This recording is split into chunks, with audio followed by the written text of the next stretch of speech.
A U.S. government agency is losing money? Does that really surprise us? No, it does not. However, in this case, it's the United States Mint. And I'll explain why this is so special in this video as we explore.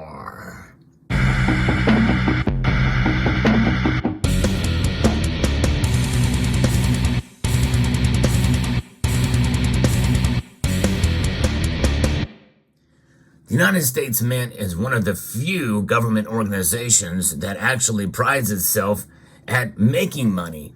They earn profits, and those profits tend to be distributed to the general revenues of the Treasury. In other words, it's like a mini drop in the bucket to help pay down the debt.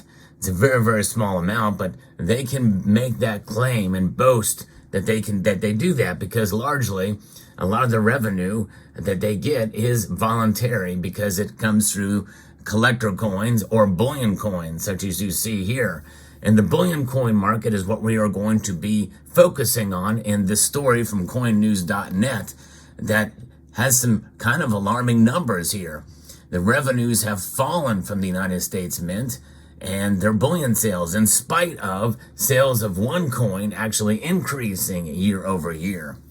The United States Mint's bullion program saw higher sales volumes but lower revenue during the fiscal year that ended on September the 30th, 2023.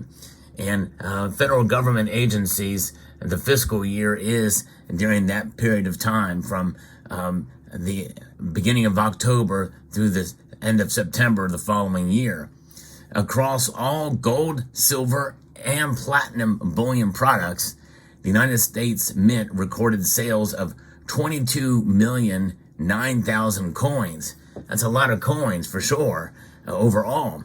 But that is an overall 24.5% increase compared to fiscal year 2022. So even though they've increased their sales, their revenue is down 12.8%. And these are the most common bullion coins that are produced here. The 1 ounce gold eagle. Now, of course, there are fractionals of those as well that I don't have here. Otherwise, the other coins are in 1 ounce increments. We have the platinum eagle here, a beautiful coin.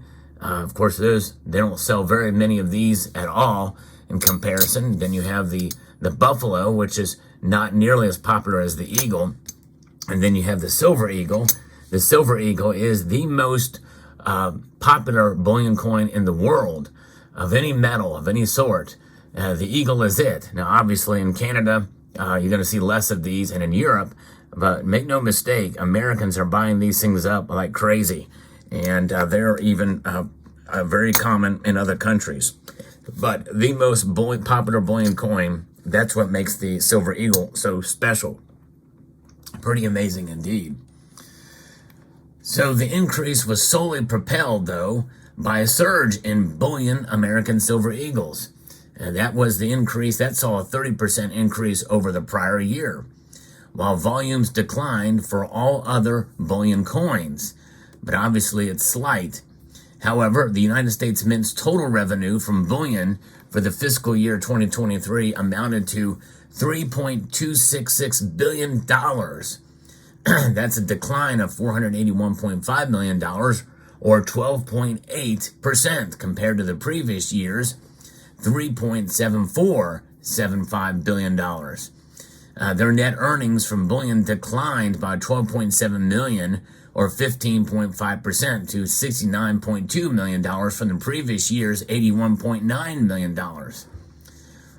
U.S. Mint bullion coins are initially sold to a network of official distributors called authorized purchasers, with prices determined by the market value of the metals plus a fixed percentage markup. And that very well could be changing soon to account for that loss. We could see, that the dollar amount above spot increase because of inflation and other factors. Fuel cost rising again.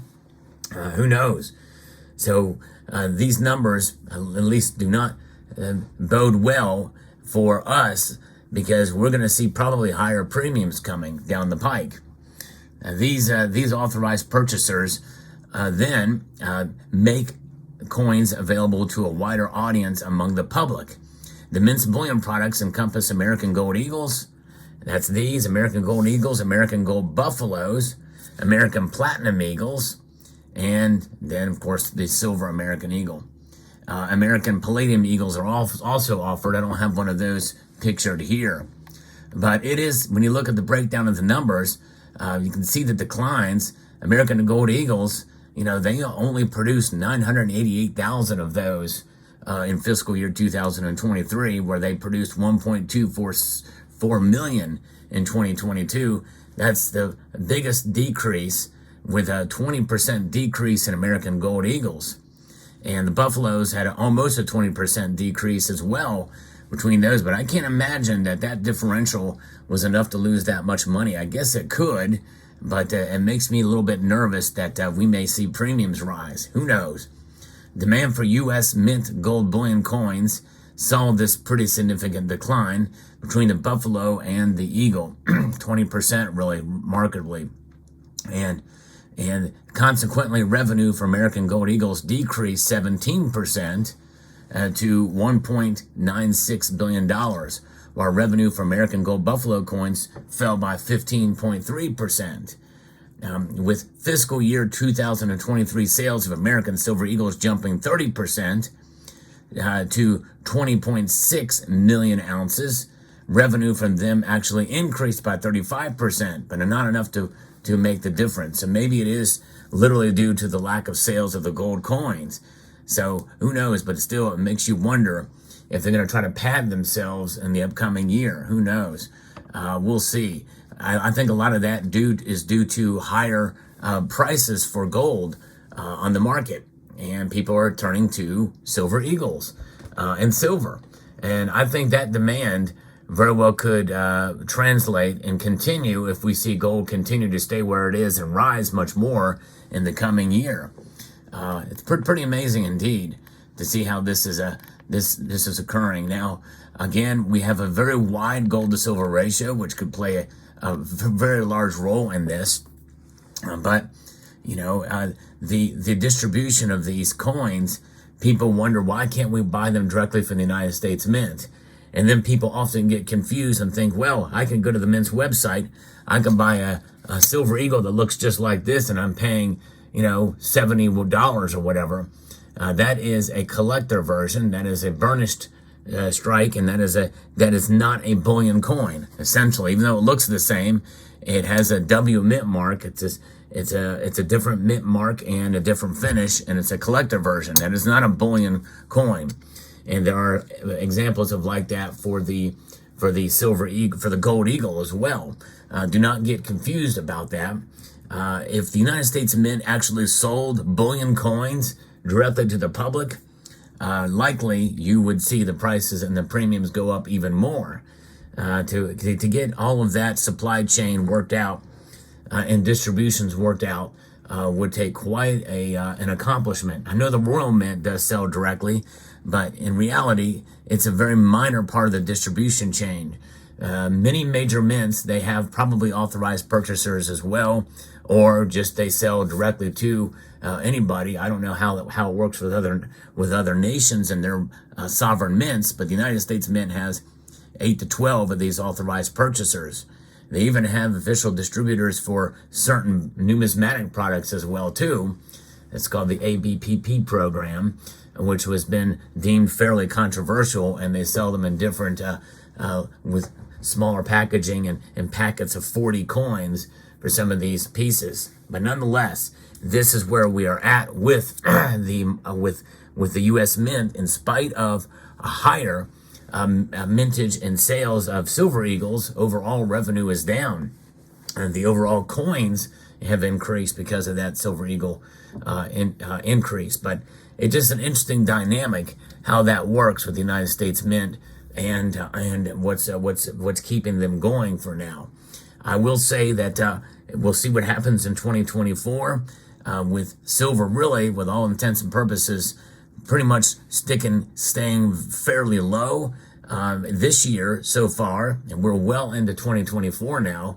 It makes you wonder what kind of demand we're going to see for silver eagles as we head through this year, fiscal year, which started October 1 and will end on September 30th, in which by that time we may not see higher silver prices. Most of us feel that the prices of silver will go up, and I think if the prices do go up significantly, like I'm talking about a couple of dollars per ounce, between now and September, we'll see the sales of silver eagles explode. People tend to buy on the way up and think, well, okay, this is silver's big run, and they want to get in on it on the way up, rather than buying now when the prices are rather stagnant. This is actually the best time to buy during those circumstances when premiums are low. You can really take advantage of it, and you can come out better on the other side, lowering your dollar cost averaging. But nonetheless, there it is. That's your market report for the United States Mint from Coin News. I hope you found this video informative, insightful, and educational. If you did, I hope you will consider pressing that like button down below and subscribing to the channel if you haven't done so already.